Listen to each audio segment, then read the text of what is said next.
All right. Hello, everyone. Welcome back to another episode of A Plateful of Insights, hosted by Revive Wellness Radio. My name is Brandon. As you've probably known me for the past episodes that I've been hosting the podcast. And if this is your first time here, nice to meet you. Nice to see you. Thanks for listening. Thanks for watching. I'm a registered dietitian at Revive Wellness, and I also manage the practice alongside this lovely person that I have with me today for the first time on our podcast, who I will let them introduce themselves. See, we're already starting off on a lovely foot with my grammar. Go ahead, Marina. Hi, everyone. My name is Marina. I'm a registered dietitian at Revive Wellness, and I like to focus on women's health. It's very near and dear to my heart. So we have an episode for you all about not only women's health, we're going to focus on fertility, specifically fertility awareness. Pretty cool topic. This is a topic that I know you and I have talked a bunch about in the past couple months. So I'm really excited to see what kind of things that I can learn today that I don't already know myself, as usually happens in these episodes where I come out learning more stuff than I did when I went in. So what we're going to do is we're going to do a little Q&A action. Marina has put some thoughtful questions together with some good notes, some good info. So we're going to walk our way through some of these pieces and hopefully come out of today with some general information around fertility, some pieces that may be interesting for you to know if you're on a journey with fertility, know somebody that is on such a journey. But I am curious to know, before we dive in, Marina, what got you interested in this area? And I mean, in your intro, you mentioned that this is a pretty passionate area for you. What caught your eye with it?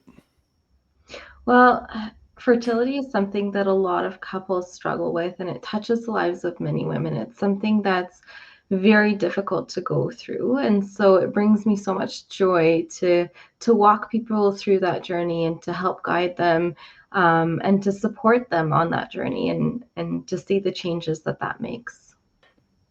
Love it. I mean, I can't pick a better person to work with people in this area. Thank I mean, you. so why is it important to talk about fertility in the first place? Absolutely, because there's such a growing number of individuals and couples struggling with fertility. Especially in the last little while, you'll notice that there has been an increase in the last few years. Last year alone, there was 9% of couples in Canada struggling to conceive after a year of trying. And so by discussing fertility awareness, we can help support them. We can provide some knowledge and resources to help them navigate that fertility journey. That seems like a bonkers number, 9%. Yeah. That's And I bet you that number is probably an underestimation compared to what it actually, Mhm. because I mean, like any data, you have to have some form of reporting on it. Yeah, And I would imagine that there's a lot of people that, that don't report that or it just isn't captured. So that's exactly. Well, some people have been struggling for longer than that, but they haven't sought out help yet. So those are not captured in that number. There's definitely even more than that. right. So chances are one of you, like I mentioned at the beginning, has uh well, are on a journey with fertility, but maybe you've experienced this type of situation too, where you've noticed challenge in this. So um, I think it's important to know that there's different types. Maybe I see. Are Mhm. all types of infertility the same, or are they different? No, they're different. And the way we address them is also different. Infertility can be categorized into three different areas. There's primary, secondary, and then there's subfertility. So primary refers to a person's inability to conceive after 1 year of trying, where they have never had a successful pregnancy before. Whereas secondary infertility is they've had a pregnancy that was successful, but now they're struggling to conceive after a year of trying. And subfertility is reduced fertility, but not completely infertility. Mm, So then conception can take a little bit longer, but it's not as difficult as a diagnosed fertility. that makes sense. And that follows along the same lines of like categorization of different types of conditions. Mm-hmm. Um, what is there a reason behind the like the 1 year cutoff for these types of categorizations? And also it was in that piece of data that you Yeah. mentioned earlier of 1 year. Mm-hmm. It just gives couples enough time. There's only a couple days a month where couples can conceive optimally, and so it's hard to track sometimes, and sometimes you miss a month or two. Sometimes you miss the window, and so the 1 year gives them a fair chance at trying. Makes sense. Now, of course, we're both dietitians, Mhm. so naturally the question comes: does what we eat affect fertility in any way? Absolutely. So we look at nutrients like folate, zinc, antioxidants. Those are all really helpful in supporting fertility. And those nutrients you can find in leafy greens, berries, nuts, grains, that kind of thing. Omega-3 can also help with fertility. You find those in fish and flaxseed and walnut. Omega-3 is actually really important because it helps to reduce inflammation. So that helps with egg quality and sperm quality. It also helps with sperm concentration and mobility, which is really important. Because if you don't have enough, there's really no way to get to the egg. And it also helps to increase blood flow to the uterus to support that implantation as well. Hmm.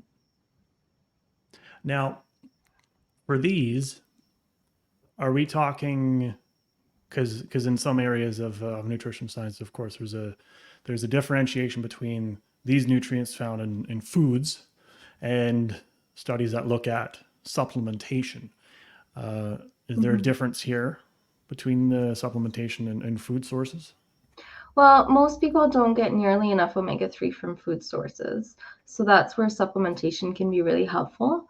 Okay. Yep. It's always, you know, not always, I guess, but it's better in this case to supplement and make sure that you have enough rather than try to go with food alone and not have enough. Have there been any studies that have been done on omega-3 uh, intake in this area? Plenty, yeah. There's tons of studies and it shows, people who take omega-3 have a better chance of conceiving than those who don't. Just, because of the reasons that I listed before. Right, right. Hmm. Alrighty. So, some interesting tidbits about nutrition. Um, Now, I think I caught in this before we move on here. There was a point because I know when it comes to fertility, and you know, I've had this conversation around um, who the onus is on when it comes to fertility, and that may be a wonky question because I mean it's both people involved really. Hmm. So I noticed something pretty cool when you were when I was looking at the notes that you wrote because when it comes to omega-3, some studies were looking at males taking omega-3 Hmm. regularly. Yeah. Yeah, absolutely. So it takes two to to create a baby. And this is, one of the misconceptions around fertility is that the responsibility falls to the women. But that's not the case. You need a sperm and an egg, and the sperm has to be healthy to produce a healthy baby. So both men and women need to pay attention to what they're eating and lifestyle and all those things. And it could take about up to 3 months to see changes in quality of egg or sperm. Hmm. That's not a long time. I mean, it might feel Mhm. like a long time depending on what type of strategy they're trying to implement. You mentioned lifestyle. Let's dive into that. What are some lifestyle factors that impact fertility? Exercise, smoking, alcohol, those all affect fertility. So we know, regular moderate exercise actually does have positive effects. improves circulation, helps to reduce stress, releases endorphins, helps to maintain healthy body weight, which are all really important when it comes to fertility. But the other side of that is that excessive exercise can actually disrupt menstrual cycles. And so we try to say, you know, maintain it, but don't exceed what you're doing on a regular basis. Right. Yeah. This will be the Hmm. red S for all the sports folks out there, relative energy deficiency in sport. Yeah, yeah, That's in that direction. Yep. yeah. That. Mm-hmm. So we need a healthy menstrual cycle to have a healthy baby, and it has to be a regular menstrual cycle without any disruptions. And so when we have that excessive exercise, it causes changes to hormone levels, and it puts your body in that state of stress, which we'll talk about later as well, which can disrupt that cycle and actually prevent you from having a menstrual cycle altogether sometimes. Hmm. Any others that impact Yeah. fertility? So smoking and heavy alcohol intake, recreational drugs, those all negatively affect fertility in both men and women. Of course, those reduce chances of conception. Once in a while or the occasional drink will not do very much for fertility, so that's okay. But if it's someone who's drinking on a regular basis, daily or excessive amounts, then that's where it can affect fertility. I mean, when you think about it, nobody listening or watching this should really be surprised by that when you think about the impacts on pretty much every other health outcome. Um, Exactly. but important to note, like you mentioned, again, that this impacts both men and women, not just Hmm. one side or the other when it comes to this. Um, okay. You mentioned something in that part about lifestyle factors, impact of body weight. Does Hmm. this have a significant impact on its own when it comes to fertility? On its own, not necessarily, but it can. Maintaining healthy body weight is important because being both underweight or overweight can disrupt that hormonal balance that we talked about and can affect fertility in both men and women. Mm. Especially, and this is where, again, the focus is on women, but especially in women, being over or underweight can reduce the chances of a successful ovulation. And of course, we need that for a successful pregnancy. And that's why some doctors will not even offer IVF treatment unless the individual is within that healthy body weight. The good news, though, is that weight is not the only factor. There are other factors. And so if the individual eats well, exercises regularly, is coping with stress, all of those things, then body weight is just a small piece of that. And the other good thing about it is that even a 5 to 10% reduction in weight can improve fertility significantly. So there's a lot we can do in that area. I'm curious. I mean, from in the other areas that I practice, weight can have a potentially a direct impact, but then it also is like, well, the things that are going on lifestyle wise for somebody that is either under or over, also a contributing factor that to why they may be at that weight in the in the Mhm. first place. Sometimes yes, sometimes no. I would expect, or actually, yeah. Does that have an impact as well, or is that kind of a confounding variable of sorts? 100%. I mean, someone who's not eating well, someone who's not exercising, there's so many things that go into it, but lifestyle, it's kind of like a cycle. If you're not doing, taking care of your body, then your body is not going to respond in the way that you want it to, and vice versa. Yep. And I mean, it's important to note that, like you said, this is, I mean, weight's not the end all be all. There's many things that are going on health wise Mhm. beyond fertility when it comes to weight. So, and that's kind of our approach at Revive, anyways, is looking at the whole picture. I mean, it's one part of the assessment that we do with people is looking at weight or body composition, if we have the opportunity to do body composition, Mhm. and it's appropriate for that person. So, which leads into the next piece about another factor which you touched on earlier, which is stress. Now, this may be kind of as, I don't know, as a what obvious question, but it's a good question nonetheless because it's an impactful question. Stress. Does stress impact fertility? Mhm.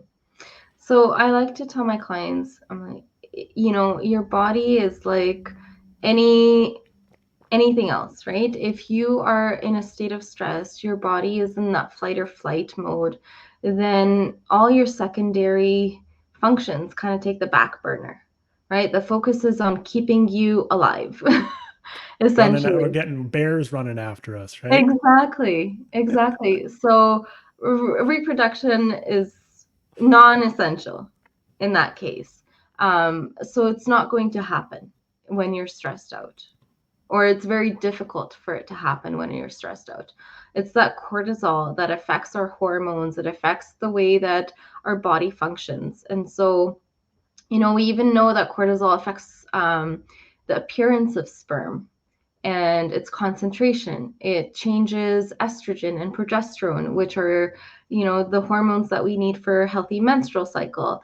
It changes the way that we ovulate, all of those things. And that's why it's so important to practice self care daily. And again, that's something that we really focus on at Revive. Practicing that self care, finding ways to cope with that stress, whether it's, doing yoga, going for a walk, talking to a friend, doing something to help you release that stress at the end of the day. The kind of unfortunate thing when it comes to stress is that if you're having trouble conceiving, that is stressful, but stress can potentially make things less ideal. So it's like a Yes, self perpetuating thing, it is. It is. I hence mean, the need for self care, like you said, right? yes. I don't know if I can share a story here, but Yeah. I have a good friend who was trying to conceive and she was very stressed out about it. And the more she thought about it, the more stressed she got, and she was having trouble for months and months. And finally, I shared with her, I'm like, let's just try to focus on that stress piece for now. And she's like, okay, let's do that. I'm not going to worry. I'm not going to track my fertility. I'm not going to do any of those things. It'll come when it comes. The month after she did that, she got pregnant because she focused on that self-care. I know Magic. it sounds, crazy, but it's true. I mean, I'll add that to the list of things that we tell clients sometimes that seems completely counterintuitive, potentially counterproductive, depending on the person. Like, do less of this, don't focus as much on this. Yeah. And I mean, in the moment, it's like, no, but I have to do all of this stuff because I want to work towards X outcome, conceiving. And in this case, and so it's like, no, why would I do less work? And Hmm. obviously, it's all a perception to the individual, but that's Hmm. I bet you that happens more often than people think, where you tell them to focus less on things, and particularly if that's Yeah. making them more stressed to begin with, right? Yes, of course. That's sometimes the most challenging thing for me to share with people or to have them work on is self-care. Mm-hmm. Yep. Hmm. Cool. Yeah. The brain is weird, man. Uh, Anything else on stress, or do we want to move to the next piece? We can move on to the next piece. All right. Mhm. Oh, this is one of my favorite things to talk about, pretty much in any nutrition area. Mhm. Misconceptions. So I don't think fertility is immune to misconceptions or Mhm. myths. What are some common myths that you've run Oh, into?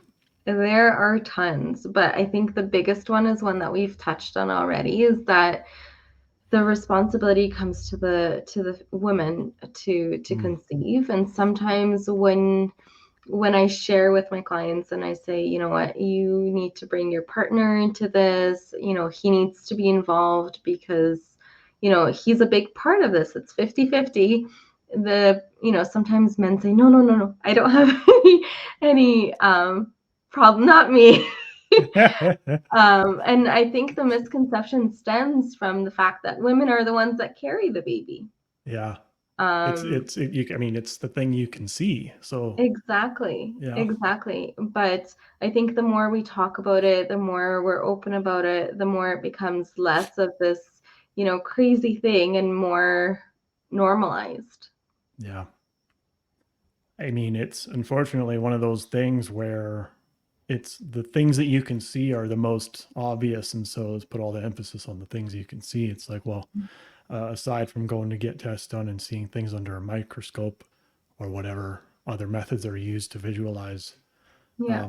concentrations or motility of sperm, I would imagine like it's like, oh, it's I can't really see it, so it's probably doing fine. No clue. Yeah.